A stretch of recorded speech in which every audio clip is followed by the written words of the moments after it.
Hello guys, welcome back to my channel. आज का blog बहुत ही खास होने वाला है क्योंकि ये है दिवाली स्पेशल ब्लॉग। तो सबसे पहले आप सभी को दिवाली की ढेर सारी गुड विशेस मेरे और मेरी फैमिली की साइड से। कमेंट में जरूर बताइएगा कि आप लोगों की दिवाली कैसी रही।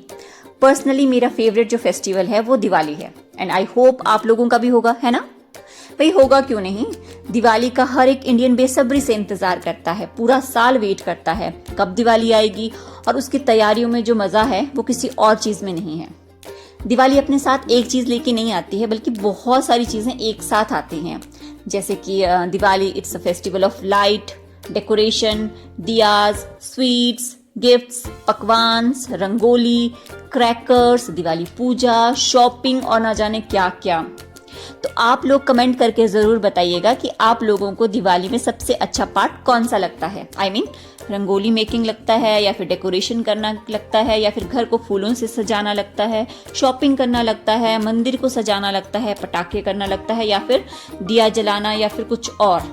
तो चलिए बिना टाइम वेस्ट किए शुरू करते हैं मेरा फर्स्ट दिवाली ब्लॉग, जो बिल्कुल नेचुरल है। इसमें मैं आप सबको वही सब दिखाऊंगी जो मैंने दिवाली पे किया है, मैंने किस तरह से दिवाली को सेलिब्रेट किया है। तो चलिए शुरू करते हैं, लेट्स स्टार्ट। तो सबसे पहला काम था डेकोरेशन का। मैंने जो भी डेकोरेशन का सामान पिछले साल का पड़ा हुआ था उसको निकाला और डोर्स की डेकोरेशन स्टार्ट कर दी। डोर्स पर मैंने फूलों की लड़ियां लगाई जो पिंक कलर की थी और फिरोजी कलर की थी, और साथ में लगाई मल्टी कलर्ड रोज लाइट जो रात में बहुत ही सुंदर लगती है। फिर मैंने हर एक डोर पर लॉन्ग लड़ी लगाई जो डोर्स की लुक को और ज़्यादा एनहांस कर रही थी। कुछ सामान मैंने ऑनलाइन मंगवाया हुआ था और कुछ मैंने अपनी लोकल मार्केट से परचेज किया था। मैंने दिवाली की जो डेकोरेशन है उसको 4 दिन पहले ही स्टार्ट कर दिया था। डेली थोड़ा थोड़ा कर रही थी क्योंकि घर का बाकी काम भी करना होता है, तो जब भी मुझे बीच बीच में टाइम मिलता था तो मैं कर देती थी। दिवाली पे बहुत सारा काम। मेरी बेटी ने पूरी डेकोरेशन करवाई साथ में। एक्चुअली लड़कियों को बचपन से ही शौक रहता है सजने का, मेकअप करने का, दुपट्टों के साथ खेलने का, और जो जो काम उसकी मम्मा करती है साथ साथ वो भी वही काम करती है। तो आज जब वो सुबह उठी तो उसको मॉर्निंग से ही इंट्यूशन हो रही थी कि घर में कुछ स्पेशल होने जा रहा है, रोजमर्रा से अलग होने जा रहा है। तो उसने मुझे बोला कि आज वो स्कूल से छुट्टी करेगी, आज वो प्लेवे में बिल्कुल नहीं जाएगी। तो मैंने कहा चलो ठीक है, आज आपकी छुट्टी करवा देते हैं। इन लड़ियों में जो भी स्टार्स लगे हुए थे उसने वो सारे स्टार्स निकालकर अलग से अपने बॉक्स में डाल लिए और अगले 2 दिन तक उन्हीं के साथ खेलती रही। लास्ट दिवाली को मैंने ये वाली लड़ियाँ नहीं यूज़ की थी बल्कि स्टेयर्स को कुछ अलग तरह से डेकोरेट किया था। तो मैंने इस बार कुछ चेंज करने का सोचा था स्टेयर्स को। इन लड़ियों के साथ मैंने लीव्स वाली लड़ियाँ लगाई। मेरे हस्बैंड बहुत सारे पटाखे पहले से ही लेके आ गए थे। दिवाली थी 20 अक्टूबर की और वो उस अक्टूबर के स्टार्टिंग में ही बहुत सारे पटाखे लेके आ गए थे।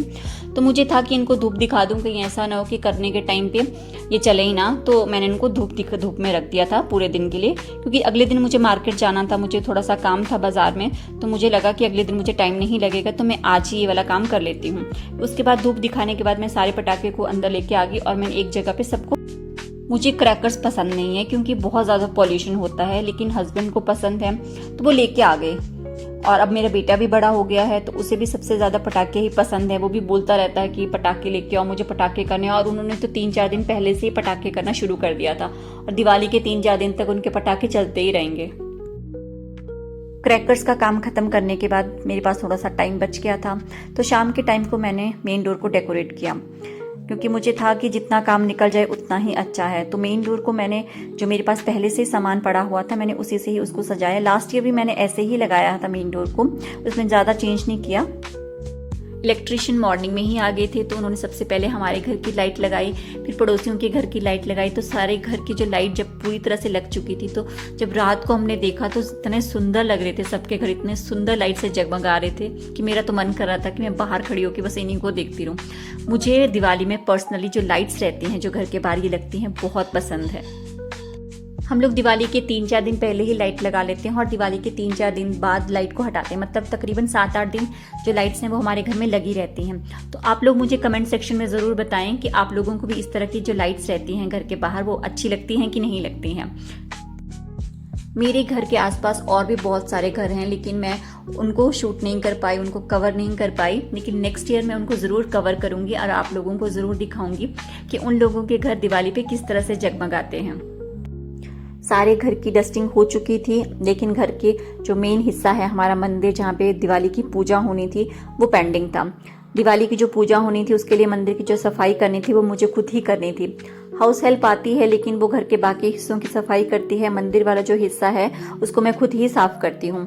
तो मैंने उसके लिए सबसे पहले एक गीला कपड़ा लिया और एक सूखा कपड़ा लिया। गीले कपड़े से सारी डस्ट को पहले उसी में साफ़ कर लिया। पानी ही यूज़ करती हूँ मैं नॉर्मली, मैं ज़्यादा केमिकल वाली जो चीज़ें रहती हैं उसको नहीं यूज़ करती हूँ। पानी से बहुत अच्छी सफाई हो जाती है। थोड़ा सा आप गीला करोगे कपड़े को तो बहुत अच्छी डस्टिंग होती है उससे। और अगर आप रेगुलर करते रहते हो तो इतना ज़्यादा गंद भी नहीं रहता है, इतनी ज़्यादा डस्टिंग करने की ज़रूरत भी नहीं पड़ती है। तो उसके बाद मैंने जो मेरी मूर्तियाँ थी उनको भी ऐसे ही किया। सबसे पहले गीले कपड़े से साफ़ किया, उसके बाद उसके ऊपर सूखा कपड़ा लगा के सारी जो मूर्तियाँ उनको क्लियर कर लिया। मेरे मंदिर में जितनी भी भगवान की मूर्तियां हैं उनको देख के मुझे ऐसा लगता है कि साक्षात भगवान मेरे सामने बैठे हुए हैं। मुझे वो इतनी रियल लगती हैं, इतनी सुंदर मूर्तियां हैं। अब नेक्स्ट डे मुझे मार्केट जाना था, जैसे कि मैंने आपको पहले भी बताया था, क्योंकि डेकोरेशन का कुछ सामान था जो बचा हुआ था मुझे लेके आना था। जैसे रंगोली का सामान था और दिए वगैरह थे वो मुझे लेके आने थे, तो मैं मार्केट के लिए निकल गई। तो सबसे पहले मैं पहुंची पटाखों की मार्केट में। एक्चुअली क्या था कि जो हस्बैंड थे मेरे वो बहुत सारे पटाखे ऑलरेडी लेके आ गए थे, लेकिन मेरी जो बेटी थी वो जिद कर रही थी कि मेरे लिए तो कोई पटाखा लेके नहीं आए हैं। तो मैंने उसके लिए गन वाला जो पटाखा था वो लेके आना था। और साथ में मुझे वहाँ पे क्या मिला, मेरे अपने बचपन का एक पटाखा मिला जो बहुत रेयरली अभी मिलता है मार्केट में। वो हमारे टाइम में क्या होता था कि एक छोटा सा एक गोली सी होती थी ब्लैक कलर की, जिसको हम आग लगाते थे माचिस से, तो वो बड़ा एक नाक के जैसा लंबा सा बड़ा हो जाता था नाक के जैसे। तो मुझे वो मिला तो मैं उसको लेके आई। तो मैंने अपने बच्चों को बताया कि ये हमारे बचपन के टाइम में मिलता था लेकिन अभी नहीं मिलता है। तो लकीली मुझे मिल गया, तो मैं उसको देख के बहुत खुश हुई। तो पूरी मैं सच बताऊं तो मैं अपने बचपन में जो चक्री होती थी और अनार होते थे और फुलझड़ियाँ, ये 3 मेरे फेवरेट पटाखे थे। मैं इन्हीं को करती थी और मुझे यही करना अच्छा लगता था क्योंकि इनमें ज़्यादा पॉल्यूशन भी नहीं होता था और ये देखने में भी बहुत ही सुंदर लगते थे। उसके बाद मुझे थोड़ा सा रंगोली का सामान लेना था, तो मैंने थोड़ा सा रंगोली का सामान लिया। और देखो मार्केट में रंगोली जो बेच रहे थे उन्होंने बहुत सारी रंगोली के डिज़ाइन बनाए हुए थे, तो वो मुझे बहुत सुंदर लग रहे थे। मुझे एक्चुअली रंगोली बनाना आता नहीं है, तो मैंने सोचा कि थोड़े बहुत स्टेंसिल्स वगैरह जो आते हैं रंगोली के वो ले लूँ। मेरे पास पहले के भी पड़े हुए थे तो मैंने थोड़े बहुत ले लिए। और साथ में मुझे वहाँ पे थोड़ी सी सीनरीज लेनी थी अपने घर के लिए। तो मुझे ये गन वाली जो सीनरी है ये बहुत पसंद आई। इसके जो प्राइस था, इसका 4000 प्राइस था आई थिंक। फिर उसके बाद मैं ये मोतियों वाला झूमर लेके आई जो मुझे बहुत ही अच्छा लगा, बहुत हैवी था।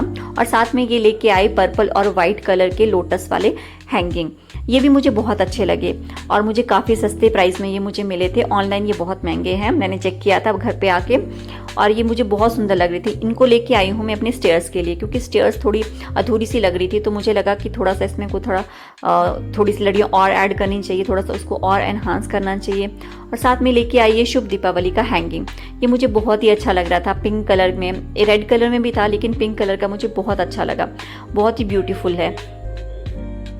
मैं और भी बहुत सारा सामान लेके आई थी, लेकिन मुझे लगा कि जो इम्पोर्टेंट है और जो आप लोगों को दिखाना चाहिए, जो मुझे अच्छा लगा पर्सनली बहुत ही ज़्यादा, मैं वो आप लोगों को दिखा रही हूँ। बाकी मैं आपको नहीं दिखाऊंगी क्योंकि वीडियो बहुत ही लंबा चला जाएगा। उसके साथ में ये मैं मोतियों वाला लोटस वाला शुभ लाभ का हैंगिंग लेके आई। ये भी मुझे बहुत ही ब्यूटीफुल लगा, बहुत ही यूनिक सा था और बहुत ही सुंदर लग रहा था मुझे। तो मैंने सोचा इसको अगर मिस कर दिया तो ये मुझे दोबारा नहीं मिलेगा, क्योंकि शॉपकीपर भी यही बोल रहा था कि इसकी डिमांड बहुत ज़्यादा है, ये बहुत ही ब्यूटीफुल लग रहा था। एक्चुअली इसको मैंने मेन डोर पे ही लगाना था, लेकिन मैंने मेन डोर जो था वो पूरी तरह से सजा दिया था। अब उसमें कुछ ज़्यादा जगह बची नहीं थी, तो मैंने उसको सेंटर में फिक्स कर दिया। तो आप लोग कमेंट करके ज़रूर बताइएगा कि मेरा जो मेन डोर डेकोरेशन है वो आपको कैसी लगी, अच्छी लगी कि नहीं लगी। आपको ऐसा तो नहीं लग रहा है कि बहुत ज़्यादा मैंने इसमें सजा दिया है, बहुत सारा सामान लगाया है? तो आप कमेंट करके ज़रूर बताइएगा। तो अगले दिन थी धनतेरस, और धनतेरस में कहा जाता है सोने का सिक्का लेना, चांदी का सिक्का लेना, झाड़ू लेना, धनिया लेना या फिर कोई भी बर्तन लेना बहुत ही शुभ होता है। तो इस बार हम धनतेरस को लेके आइए पीतल का हांडी, या जिसको भड्डू कहा जाता है। इसमें जो खाना बना होता है वो बहुत ही पौष्टिक रहता है। ये हमें मिला था 5700 का। धनतेरस वाले दिन जो भी सामान बाजार से घर पे लाया जाता है उसकी पूजा की जाती है। चाहे आप झाड़ू लेके आओ या फिर कोई बर्तन लेके आओ या फिर सोने चांदी का सिक्का लेके आओ या कुछ भी लेके आओ, तो सबसे पहले उसकी पूजा की जाती है, दिया जलाया जाता है। तो धनतेरस के नेक्स्ट डे थी छोटी दिवाली, और छोटी दिवाली में सबसे इम्पॉर्टेंट काम होता है रंगोली बनाना। तो मैंने सोचा कि इस बार मैं रंगोली घर के अंदर बनाऊंगी और बड़ी दिवाली मतलब नेक्स्ट डे जो मेन दिवाली होगी उस दिन मैं घर के बाहर बनाऊंगी। तो मैंने जो भी मैं कलर्स लेके आई थी सबको कटोरी में निकाल दिया और एक प्लेट में रख दिया था। अब मुझे था कि अब मैं डिज़ाइन कौन सा बनाऊं, तो मुझे काफ़ी ज़्यादा कन्फ्यूज़न था कि मैं कौन सा डिज़ाइन बनाऊंगी, क्योंकि मुझे रंगोली ज़्यादा अच्छी तरह से बनाने नहीं आती है।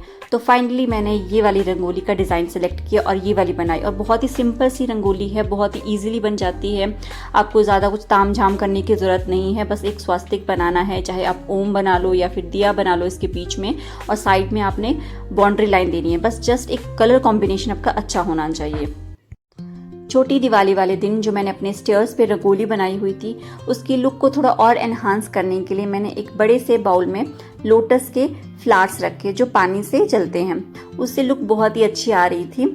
और हर एक स्वास्तिक के सामने मैंने दिए रखे जिनको मैं रात को जलाऊंगी। शाम को 6 से 7 बजे के बीच में दिए जलाए जाते हैं। कहते हैं कि इस टाइम पे दिए जलाना बहुत ही शुभ होता है, बहुत ही अच्छा टाइम होता है ये दिए जलाने के लिए, तो हम लोग इसी टाइम पे दिए जलाते हैं। और जब मैंने दिए जलाए और लाइट्स ऑफ करी, जो नज़ारा मैंने देखा वो just looking like a heaven, इतना सुंदर लग रहा था मुझे पर्सनली कि मैं आपको बता नहीं सकती। इस दिवाली में एक और चीज़ लेके आई थी, वो थी लाइट, वाटरफॉल वाली लाइट लेके आई थी जिसका कलर था सिल्वर वाइट। ये 3 कलर में आती है, सिल्वर वाइट में आती है, मल्टी कलर में आती है और गोल्डन कलर में आती है। ये रहा इसका गोल्डन कलर। तो गाइस आज थी मेन दिवाली। इतने दिनों की तैयारियों के बाद आज मेन दिवाली का दिन आ चुका था। तो मैंने सबसे पहले घर के अंदर रंगोली बनाई फ्लावर्स की, और साथ में घर के बाहर भी एक रंगोली बनाई फ्लावर्स की। मैं बहुत सारी फ्लावर्स लेके आई थी, जिसमें से आधे फ्लावर्स की रंगोली मैंने घर के अंदर बनाई और आधे की मैंने घर के बाहर बनाई। मेरी जो रंगोली है उसके बाहर मैंने गणपति जी की मूर्ति स्थापित करी है मेन डोर के बाहर, ताकि आते जाते भगवान जी के दर्शन होते रहे। और साथ कुछ दिए भी रख दिए थे जिनको मैं रात को जलाऊंगी। इसके बाद मैंने जो घर का मेन एंट्रेंस है, मेन द्वार है, वहाँ पे रंगोली बनाई, क्योंकि कहा जाता है कि जो मेन द्वार होता है उसके बाहर रंगोली बनाना बहुत ही शुभ माना जाता है। तो उसके बाहर मैंने थोड़े से फूलों से उसको डेकोरेट किया, और ये रहा गाइज मेरे घर का फाइनल डेकोर।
तो गाइज़ अब टाइम था स्वीट्स को डिस्ट्रीब्यूट करने का। तो हम बाज़ार से कुछ स्वीट्स लेके आए थे और बिस्किट्स लेके आए थे, जिसको हमें अपने रिलेटिव्स को और अपने आसपास जो हमारे नेबर्स हैं उनको देना था। तो हम इस बार लेके आए थे पेठा, और यहाँ का पेठा बहुत ही फेमस है, बहुत ही टेस्टी होता है और इसमें मिलावट बहुत कम होती है। तो हम इस बार पेठा लेके आए थे। अब मैं आपको दिखाती हूँ कि हमें दिवाली पे क्या क्या गिफ्ट मिले। एक हमें ड्राई फ्रूट्स का ये पैकिंग मिला, उसके बाद हमें लाइफ के ही सारे गिफ्ट्स मिले हैं। उसमें हमें मिला है टी सेट, और सेकंड में क्या था, सेकंड में भी आई थिंक टी सेट ही है। और थर्ड में क्या था, थर्ड में था हमारा क्रॉकरी, सर्विंग प्लेट्स थी जो मुझे बहुत अच्छी लगी, बहुत ही अच्छी क्वालिटी। और अब टाइम था हमारे यहाँ पे जो दिवाली पे सबसे फेमस पकवान बनता है, एंकलियाँ। पता नहीं आप लोगों ने खाई है कि नहीं खाई है, लेकिन मुझे बहुत टेस्टी लगती है। ये चावल के आटे से बनती है। सब लोगों को खाना खिलाने के बाद और खुद खाना खाने के बाद हम लोग फाइनली पहुंच गए टेरेस पे, क्योंकि इतने सारे जो पटाखे लेके आए थे उनको जलाना भी तो था। तो बच्चों को थोड़ी बहुत स्टार्टिंग में फुलझड़ियाँ दे दी गई, तो उन्होंने थोड़ी सी स्टार्टिंग में फुलझड़ियाँ करी और थोड़ी सी लास्ट में करी। मैंने भी थोड़ी सी फुलझड़ियाँ करी और मेरी बेटी ने भी इस बार फुलझड़ी करी। इससे पहले वो छोटी थी तो वो नहीं करती थी, तो बच्चों ने बहुत इन्जॉय किया। तो गाइस ये था मेरा दिवाली का पहला ब्लॉग जिसको मैंने फ़र्स्ट टाइम शूट किया था। तो आप लोग कमेंट करके ज़रूर बताइएगा कि आप लोगों को कैसा लगा। तो मिलते हैं नेक्स्ट ब्लॉग में, फिर दिन गुड बाय।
बस करो